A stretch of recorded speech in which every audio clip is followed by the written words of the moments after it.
The crack in the Sumerian tablet was almost invisible. It was a thin line running along the bottom edge of the ancient clay. None of the scientists who studied it in the last century had noticed it, but 7-year-old Leo spotted it immediately. He stood in front of the enormous Sumerian king list in the museum. He immediately reached out his hand, but he didn't reach for the famous cuneiform text listing kings who were believed to have ruled for thousands of years. He pointed to that forgotten crack. His mother was shocked. She almost fainted, because Leo was a child who had been diagnosed with selective mutism at the age of 3. The child, who had never uttered a single sentence since birth, now began to speak. He was talking about the signature of the god Enlil. They signed the silence protocol here. The Anunnaki signed it on the day they severed the bond between us. They forced us to use these. The child spoke with a look of hatred in his eyes. He continued, "The words written on these tablets are primitive. Before them, we didn't need carved symbols. We touched minds. We shaped stones with frequency. We held light in our bodies." The guide tried to dismiss this as a strange coincidence. Perhaps the child was repeating something he had heard on the internet. But Leo wasn't referring to any book or documentary. He continued reading the tablet. As he spoke, his finger moved over the ancient text. "They found us. Our power frightened them. Enki suggested something. Don't destroy the humans. Lock their consciousness. They will serve you." He turned to look at his mother. The child's eyes were old and tired, as if he had lived for centuries. The words spoken by a child who had never uttered a sentence in his life surprised everyone. Moreover, he was reading tablets belonging to the language of a vanished society. The evidence you are about to hear is taken from real life. In the following sections, you will witness that the child was telling the truth. Maria Hoffman had accepted her son's silence years ago. The third neurologist had said there was no medical problem with Leo's brain. The fifth therapist had suggested he simply didn't want to talk. The seventh specialist had used the word atypical so often that it had lost all meaning. It was as if Leo understood everything perfectly, but he didn't consider the whole concept of verbal communication worthy of himself. So Maria had learned to understand her son in other ways. When he was curious, he would tilt his head. When he was thinking about something complex, he would tap his fingers on his leg. When he saw something in nature, he would smile. His mother had learned the meaning of all these things over time. Leo wanted to go to the Pergamon Museum. He had said this in a language between them. It was a Tuesday in October. There weren't many people at the museum. Maria bought 2 tickets. They wandered through the Babylon exhibition halls. They came to the Vorderasian Tish's museum section, the Ancient Near East collection. A small tour group had gathered around one of the huge tablets. The bespectacled middle-aged guide with an enthusiastic voice was explaining the Sumerian king list to a handful of tourists. Maria was about to pull Leo away. She hated crowds. She hated the way people looked at her son who couldn't speak. But Leo stopped there. His body tensed. He walked straight to the tablet. He pushed his way through the tourists. The guide began explaining how the Sumerians invented writing. He talked about how this tablet represented the birth of civilization. He said something about cuneiform being humanity's first attempt to record its own story. He used a laser pointer to highlight specific sections of the text. Leo came to the front of the group. He took the laser pointer from the guide's hand. He didn't take it rudely or aggressively. He acted as if he had a right to do so. The guide watched Leo in astonishment.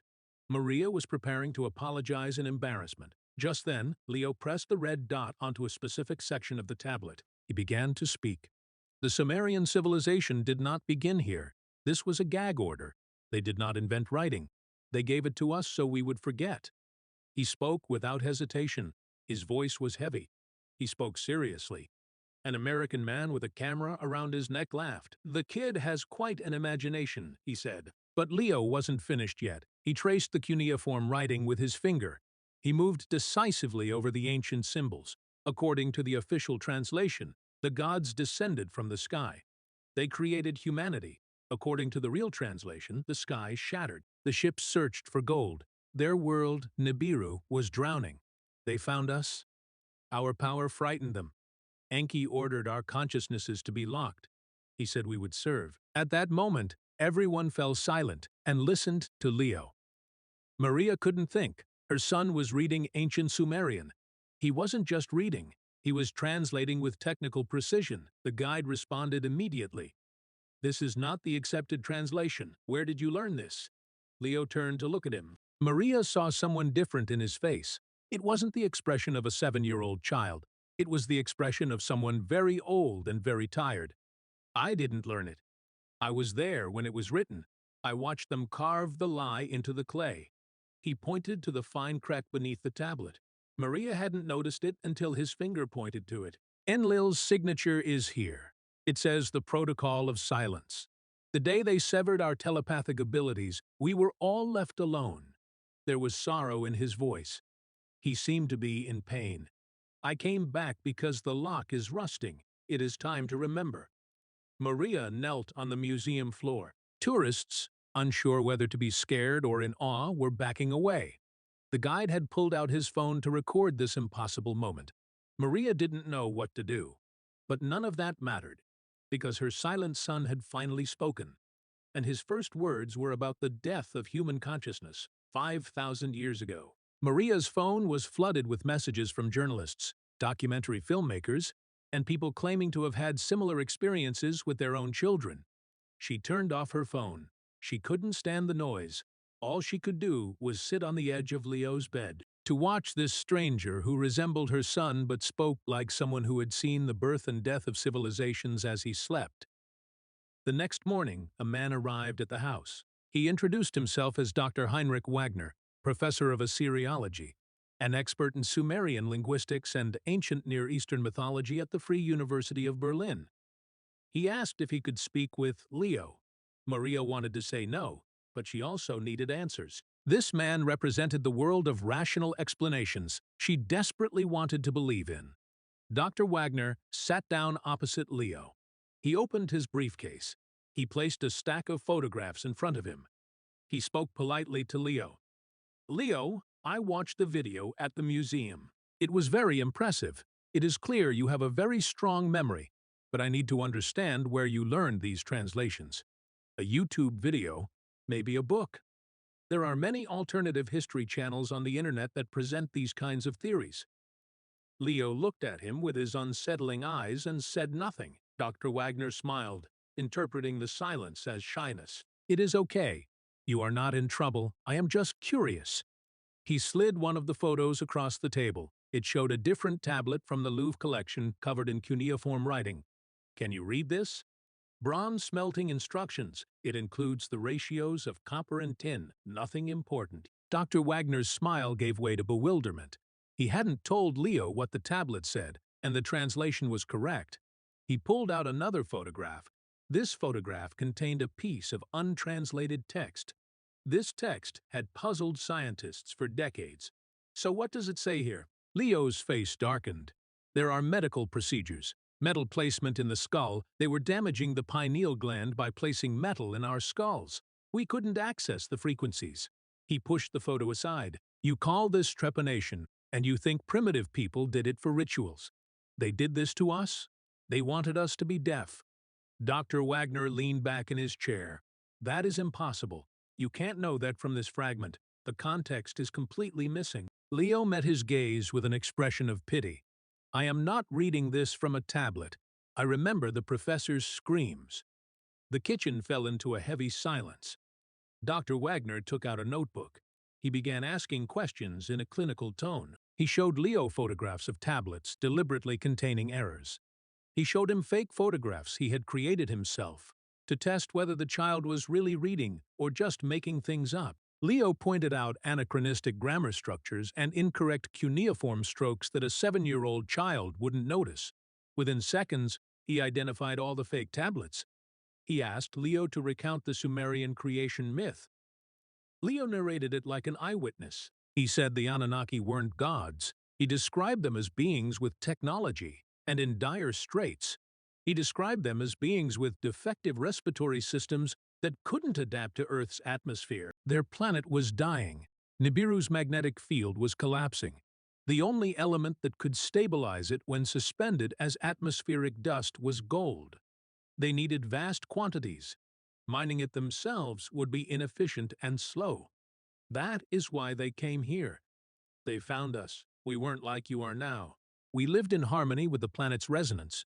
We didn't age like you do because our cells held light differently. Our DNA had 12 strands, not 2. We didn't need language to speak because we touched minds directly. Dr. Wagner was now frantically taking notes. And did the Anunnaki change that? He asked. Leo nodded. Enki conducted the experiments. In the place you call Eridu, experiments were being conducted in the underground laboratories the tablets call the House of Shimti. They took our genetic structure. They collapsed our structure. 90% of our DNA turned into what your scientists call junk. But it is not junk. You have a locked and encrypted structure. We needed to be functional enough to work, but limited enough to be controlled. The introduction of spoken language was part of the lock. When you speak, you externalize your thoughts. When you express your thoughts, you cannot simultaneously possess a multidimensional understanding. You become linear, limited, and controllable. The professor stopped writing. He looked at Leo with an expression of horror. Do you understand how insane this sounds? I understand that you've spent your life translating their propaganda and calling it history. I understand that you've built your career by accepting the narrative they carved into stone. I understand that what I am telling you threatens the foundation of everything you believe, but that is not the madness. Professor, reading the closure order and calling it a creation myth is madness. Dr. Wagner slammed his briefcase shut and stood up. I need to verify some things. I'll be in touch. Maria thought this was a detailed hoax concocted by a disturbed child with an eidetic memory, fed conspiracy theories by irresponsible adults. When he reached the door, Leo spoke once more.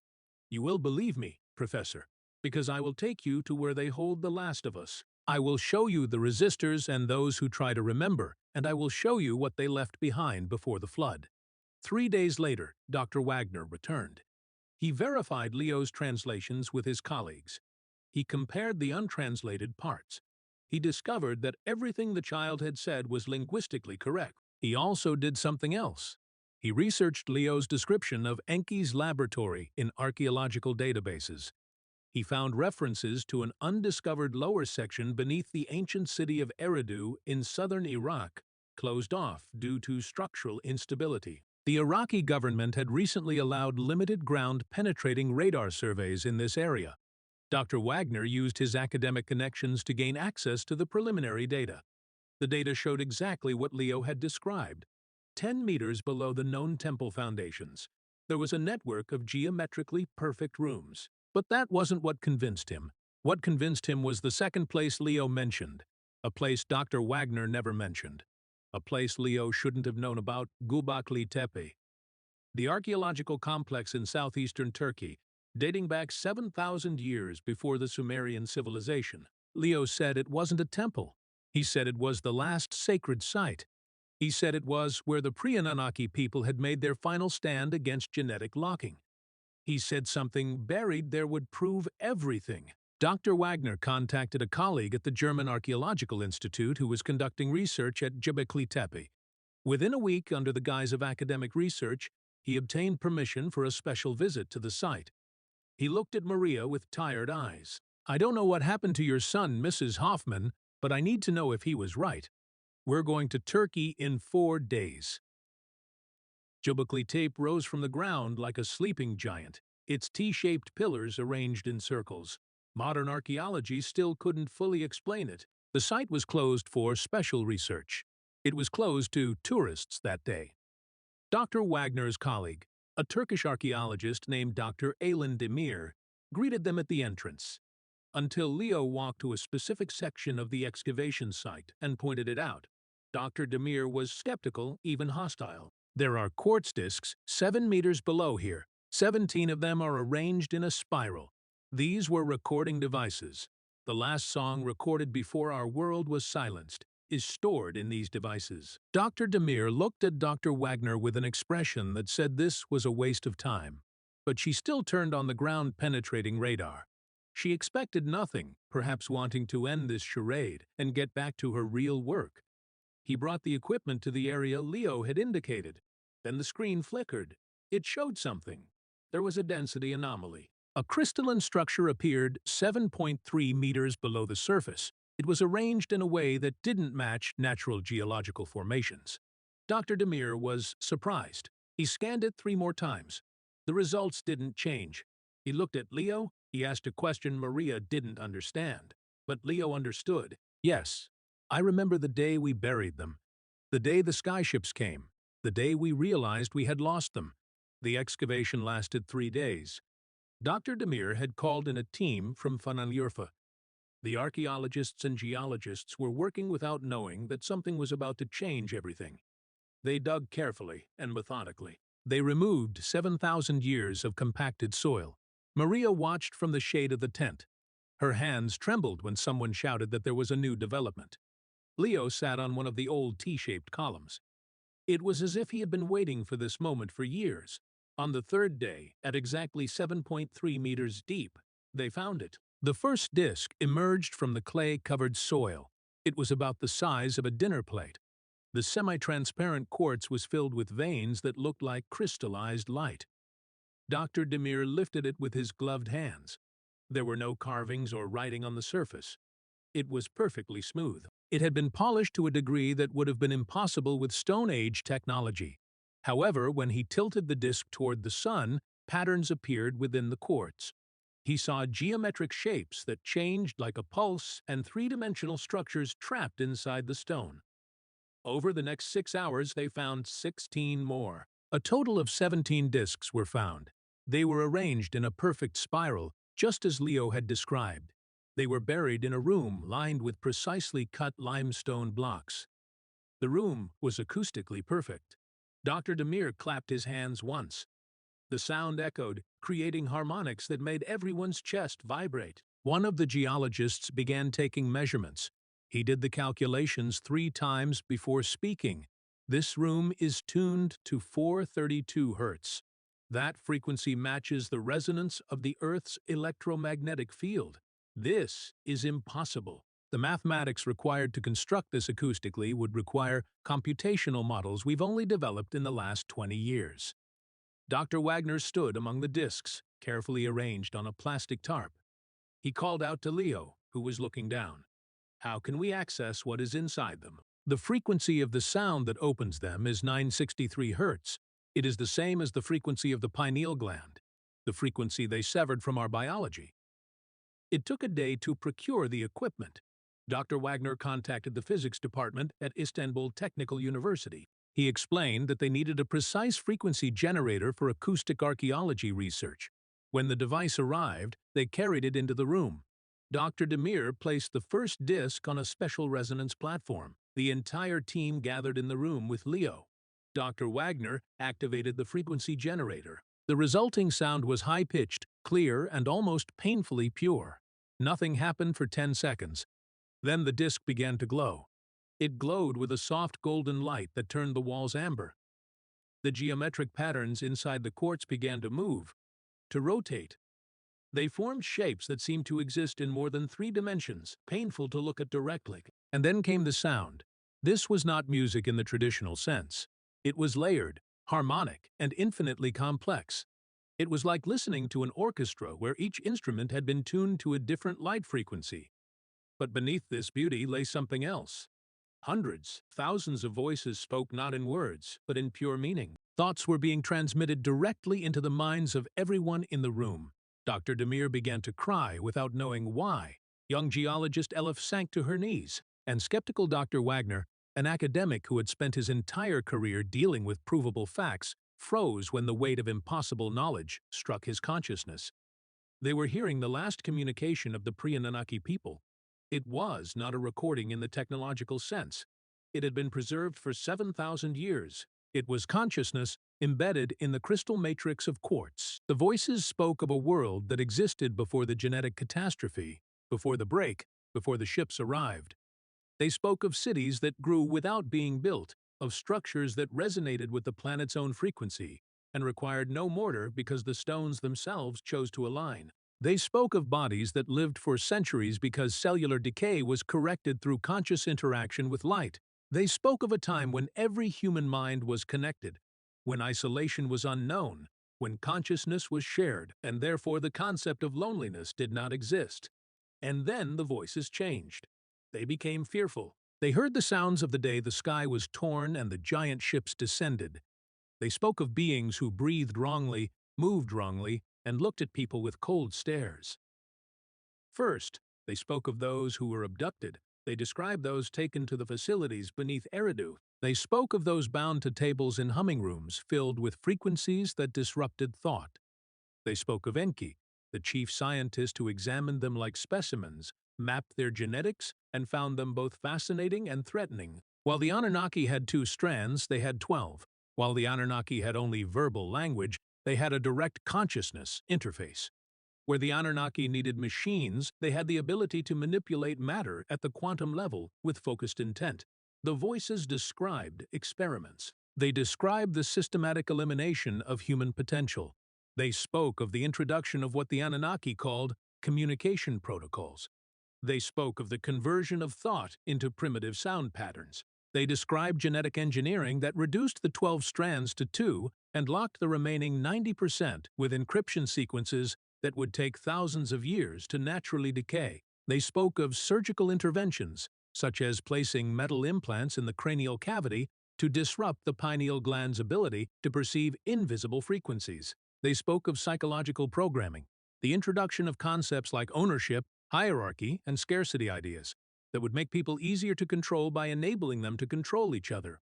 But the voices also spoke of resistance. They spoke of those who fled to the shelter at Göbekli Tepe, the last stronghold of unaltered humans. They explained how they built this chamber and encoded their final testimonies into quartz, because quartz was the only material capable of preserving consciousness intact for eternity. And they spoke of their last desperate hope. One day, when the genetic locks began to break, the encryption would naturally unravel over generations through mutation. They spoke of some returning. Even if their minds didn't understand why, they would be reborn into bodies that remembered. They would have to find these disks, activate them, and learn the truth. The transmission ended with a sound like the planet itself sighing. The disk's brightness faded. Everyone looked at Leo. "I wasn't lying. I always told the truth. No one believed me," Leo said. "The Sumerian tablets are not our history. They are our prison records. Every king list, every creation myth, every god story, recording what they did to us and calling it divine will." Enlil's signature on the tablet in Berlin, the Silence Protocol, was the official order to complete the genetic lockdown. The Great Flood mentioned on the tablets was not divine punishment. Some people began to naturally crack the encryption. Children began to be born who could still access fragments of the ancient abilities. This was their reaction when they learned of them.